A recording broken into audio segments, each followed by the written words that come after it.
I see. Thank you so much. The Adventurers Guild has been overwhelmed these days. No worries at all. We've always valued the strength of adventurers. Given the current situation, it's vital that we all work together. Since we're facing the same enemies, I'll send you the intel we've collected on the Abyss so far. Then we can take a look at how to coordinate our efforts. All right. Thank you so much. Hi, Catherine. It's us. Got any new commissions? You two have come just in time. I've got some good news. The Pyro Archon has finished assembling her forces and stationed them all across Natlan. Given how the Abyss has ramped up its activities lately, we can no longer afford to act only after receiving news of an invasion. So the Pyro Archon suggested that the Scions of the Canopy and the Adventurers Guild focus on collecting and disseminating intel. That way, we can stay informed of everything that's happening across the land. Once we receive word of enemy activity, we can notify the nearest camp and the stationed forces can take immediate action.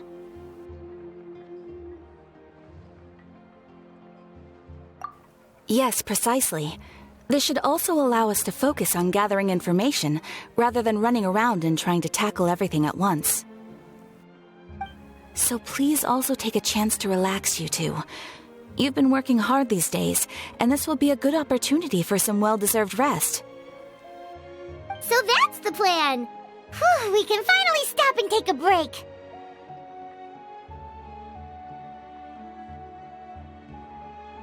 Paimon knows that. It's not like Paimon just wanted to lay here and do nothing.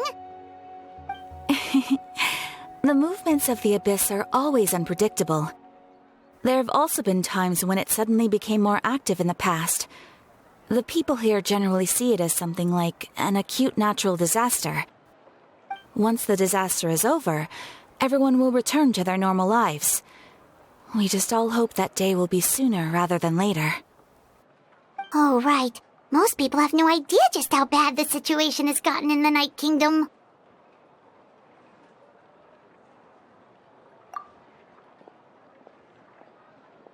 Oh, hey, Kachina! Are you feeling better now?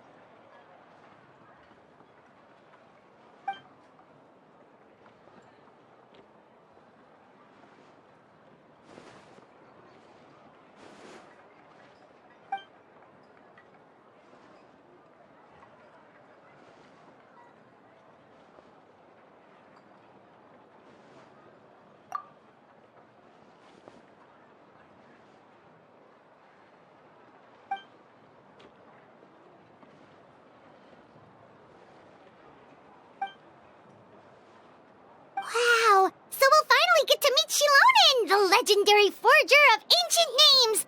Paimon still can't believe anyone could forge those things.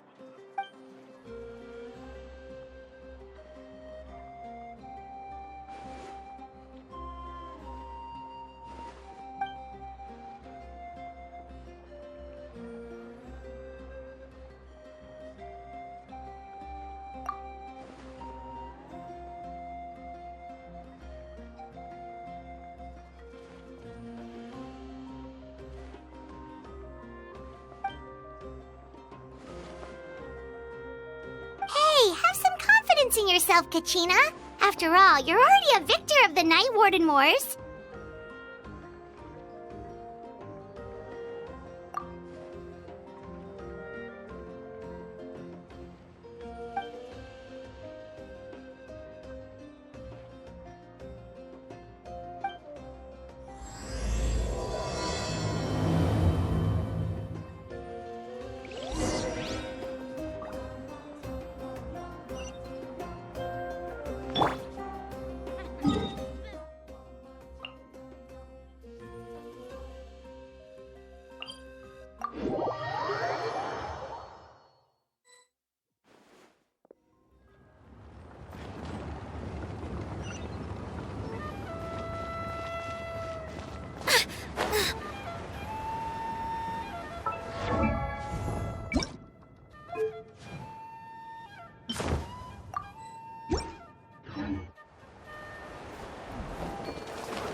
Yes, so I've heard.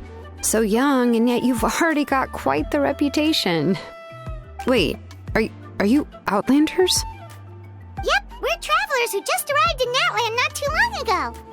No, I mean, I was aware that you're travelers. It's just no one told me that you're Outlanders. No, the only thing she said is that a new hero had pledged herself to the plan, but we need to forge an ancient name to ensure she'd be able to return safe and sound. And she did mention that it would be quite difficult to forge an ancient name for them, but at the time, I thought she was just commenting on my skills. But I seem to understand where the true difficulty lies now. Oh, I wouldn't go that far. I'm used to it, really. I just need a moment to process things. The Pyro Archon's requests are always difficult to fulfill, and we used to argue a lot. Honestly, it's probably for the better that she didn't bring this up at the time. Anyway, I can't argue with her if she isn't here, and it'd be pointless to take my anger out on someone else. But, just because I understand her rationale doesn't make me any less upset. After all, she must have known that forging an ancient name for an Outlander is an impossible task. It's impossible? As you probably know, an ancient name is a symbol of a hero's spirit and glory, which grows even richer and heavier as generations of successors inherit it. We forge ancient names by engraving the heroic deeds of an individual who will become the first hero of that particular name.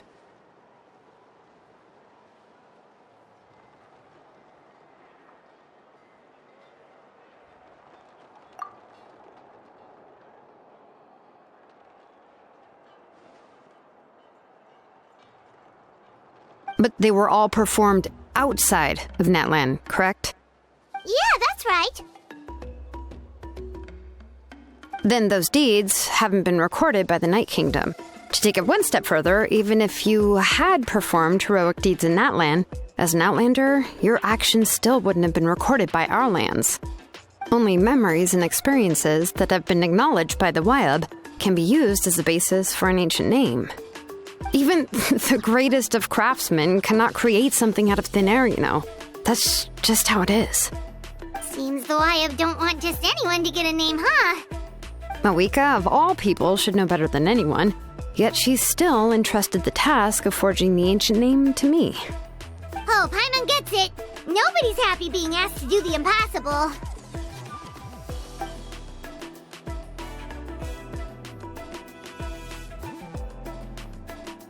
Ugh, don't remind me. Let's just focus on how we can pull this off. How to achieve the impossible. You mean you're already willing to accept the task? Well, what else can I do?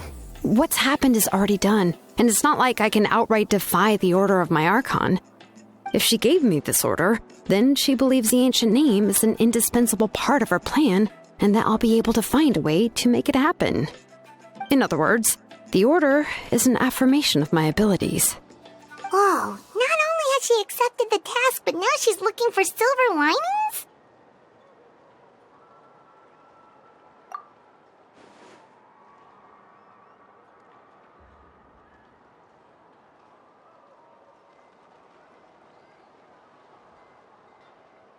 The key is getting the Wyab to somehow acknowledge the traveler's existence and record her heroic deeds.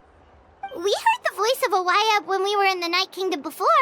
We even had a whole conversation with her. If we can talk to her again, maybe we can figure something out together. Well, every tribe has their own Wyab. How do we know if the one you met is indeed the best one for us to talk to? Plus, considering the unprecedented nature of this situation, I have a feeling that the acknowledgement of one Wyab alone would probably not be enough. I don't know. That requires a level of knowledge that I do not possess. We need to find a consultant who's an expert on all things Night Kingdom and Wyab. The first person who comes to mind is Lali at the Masters of the Night Wind, the one we call Granny Eats to Lead. Oh, we've heard that name before. We used her spirit speaker stone to find Kachina's ancient name. A person who can make something like that must be pretty impressive. I'm unsure she'd be able to help. Still, she's older now and quite eccentric. It's hard to even book a meeting with her, given that she's constantly holed up in her room and doesn't like to be disturbed. I've heard that to get her help, you have to be extremely patient with her and know how to keep her spirit up. I hate to break it to you, but... Huh. Why is that? I mean, didn't she already help you before? And you even managed to save Kachina. Well, yeah. At the cost of her spirit speaker stone being split into two.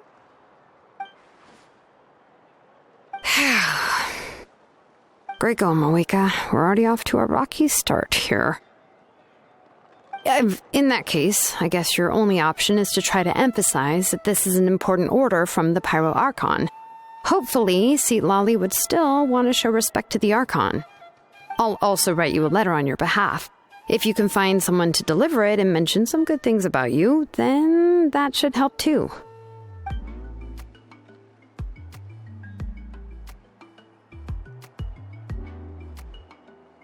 Paimon sure hopes a Hal won't interrupt when he's talking, though. All right, Kinich is a seasoned negotiator. I trust that he'll know the best things to say. Please just give me a moment to write the letter, and we can meet up near the Statue of the Seven later.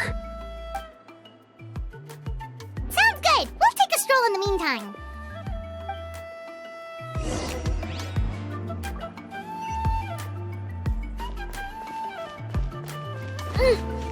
All right.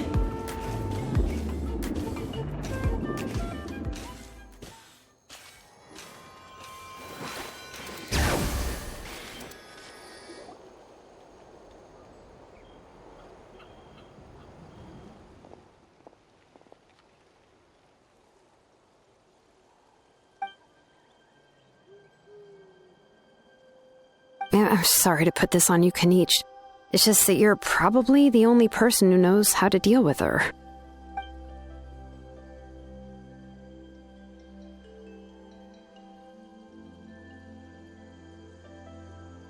Oh, wait, so Kachina and the Traveler also know about the plan?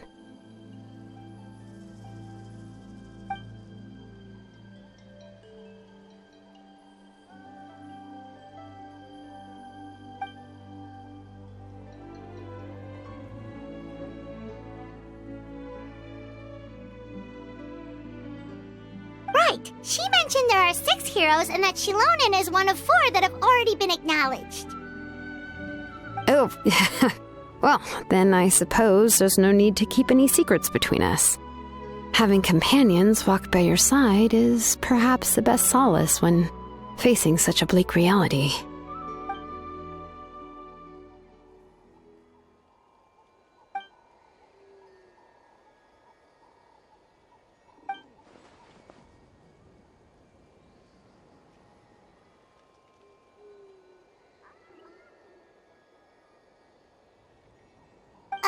Seat Lolly knows him too?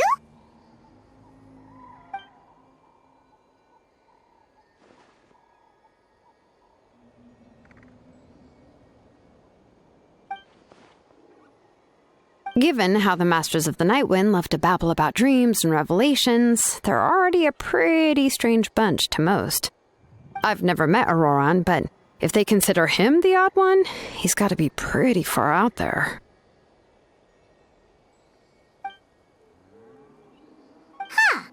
Makes sense. But Paimon wonders how Seat Lolly could be the first one to notice Auroran's disappearance if she spends the whole day in her room.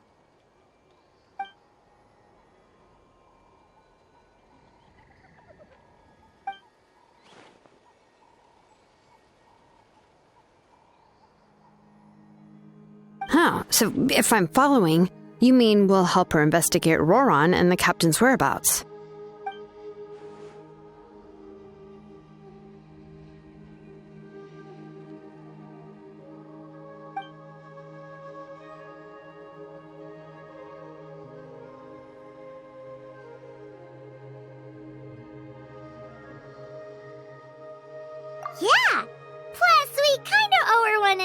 make up for breaking the spirit speakers down. This is a pretty well-thought-out plan, as expected of Mollypo Kinich. Then, yeah, I'll leave my letter to you. Let's hope Seat Lolly can meet at the stadium in 2 days.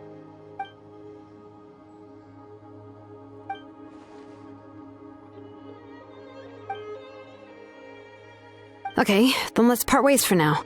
I'll see you in a couple of days.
Oh, it's time to meet up with Shilonen. Let's ask her how things have been going.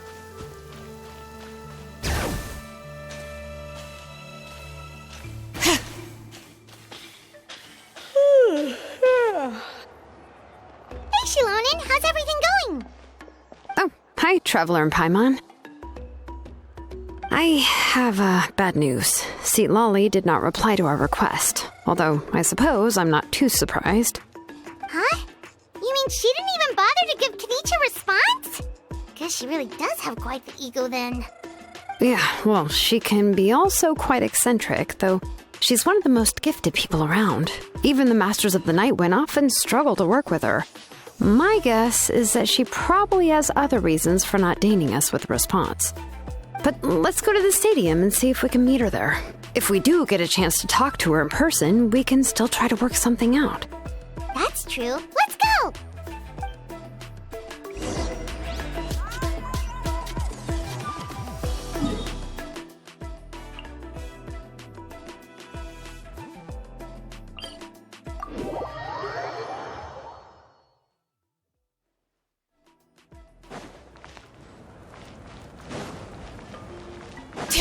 Right here!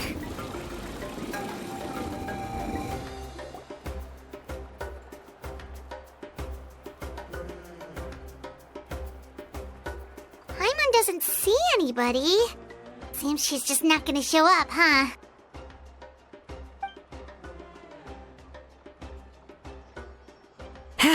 Well, we tried to be as considerate as we could, but she's under no obligation to help. That might be true, but this is still a request from the Pyro Archon, right? Shouldn't a subject always answer the call of their Archon? A subject? Well, if you ask me, I'd say we're all more like friends with the Archon. Yes, Mavuika is our leader, but that doesn't mean there's any kind of tall barrier between us and her. The only thing is that she often has very high expectations of us. Huh. So even though she's super powerful, it sounds like she's actually pretty down to earth and easy to get along with. Unlike that old hag Granny Eatstily, right? Does she think she can ignore us just because she's famous? You all talk about her like she's some kind of huge deal, but she didn't even bother to reply to our letter! Seriously, if she didn't want to come, she could at least let us know. If that's what aging does to you, Paimon never wants to get old.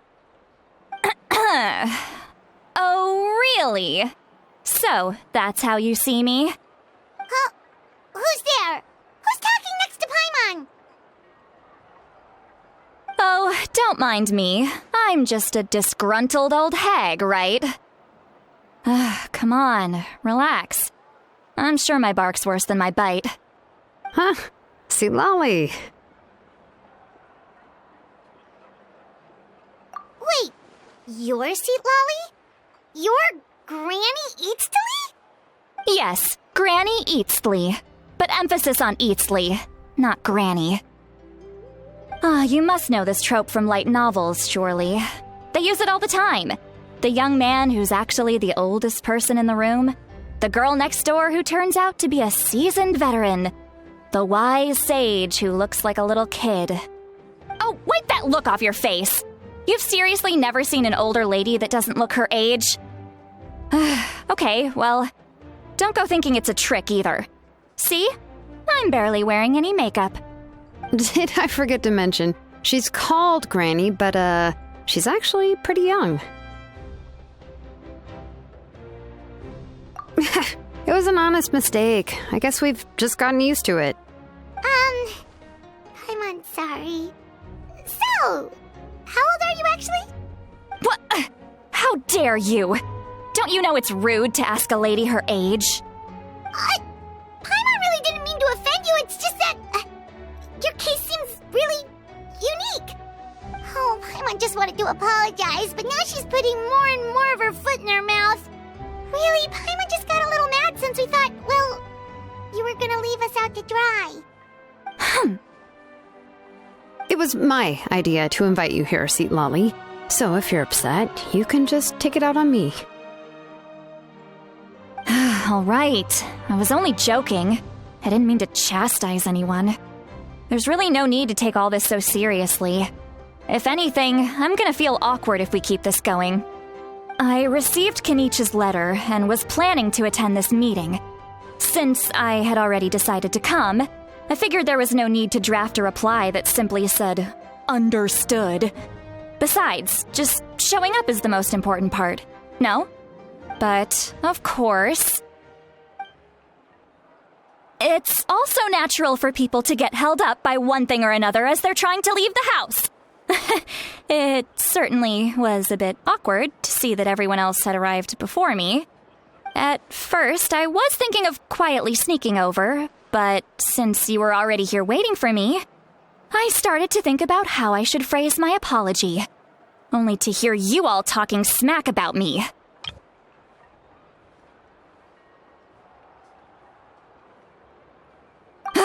Anyway, that's the whole story. Honestly, it's not like I owed you an explanation anyway.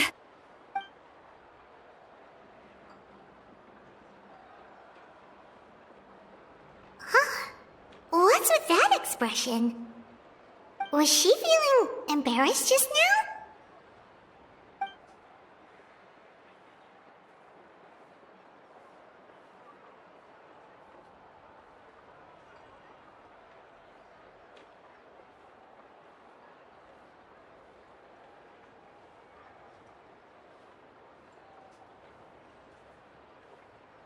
When the Masters of the Night Wind say they struggle dealing with her, I wonder if the feeling is mutual.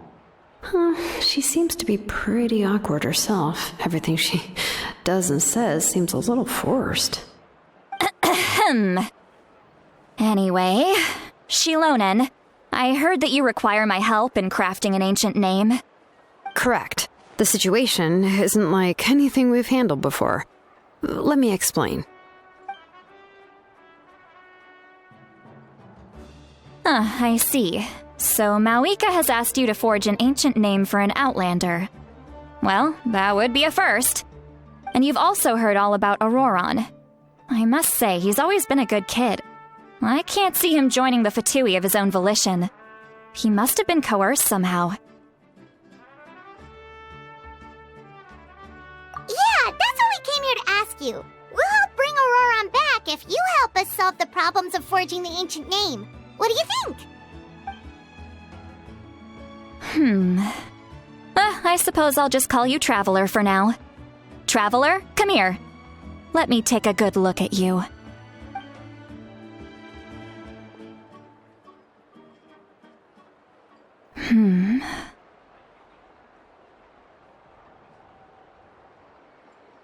Wealth leads to unending conflicts between people. Yet you alone transcend the value of gold. Baleful thunder and wrathful waves bring terror to mortal hearts. Yet again and again, you've braved them to find new worlds. O weary yet free soul, even the most verdant leaf in the forest will pray for your happiness and safe passage. Those are all the things that I could see in you. You've experienced far more than even most mortals could dream of. You possess the heart of a sincere hero, along with the conviction to lift a torch above your head and walk headlong into the night. Huh? Don't move. There's something here. Huh? What thing? Don't scare Paimon. Is the traveler gonna be okay? Shoo! That should do it. You've just returned from the Night Kingdom, so some fragments of souls were still stuck to your body. No need to worry. I've just cleared out the last of them. Isn't that kinda like having part of a ghost come back with you? It's nothing as serious as that. If left unattended, the most it could do is stir up some chaos in your mind, and generally worsen your mood. Well, in that case, better to get rid of them. It was nothing. Shilonen, let's follow your proposal. Once you've brought Auroran back, I'll take you to see the Lord of the Night. The Lord of the Night? But don't we need to talk to the Wayab of the tribes?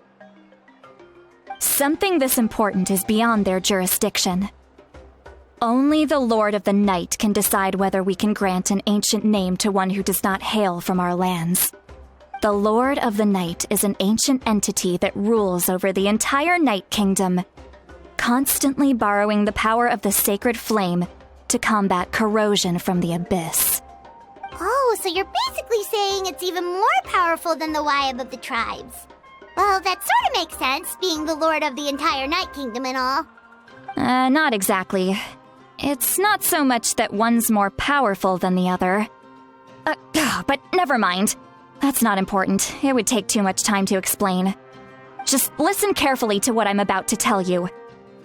The Lord of the Night is currently in a deep slumber, and we can only communicate with its consciousness while in a trance. In other words, in a dream. But I will need to prepare a few more things if we are to hold a ceremony to achieve the state of the trance. I'll make a list. Can any of you get everything for me? I can go. It'll probably be a long list, so better leave it to someone who knows all the local vendors. Sounds good. Then we'll go with St. Lolly to track down Auroran. Phew, the Fatui are nothing to scoff at, so please, be careful during your investigation. If you need any help, just come find me. Yep, we'll be sure to play it safe.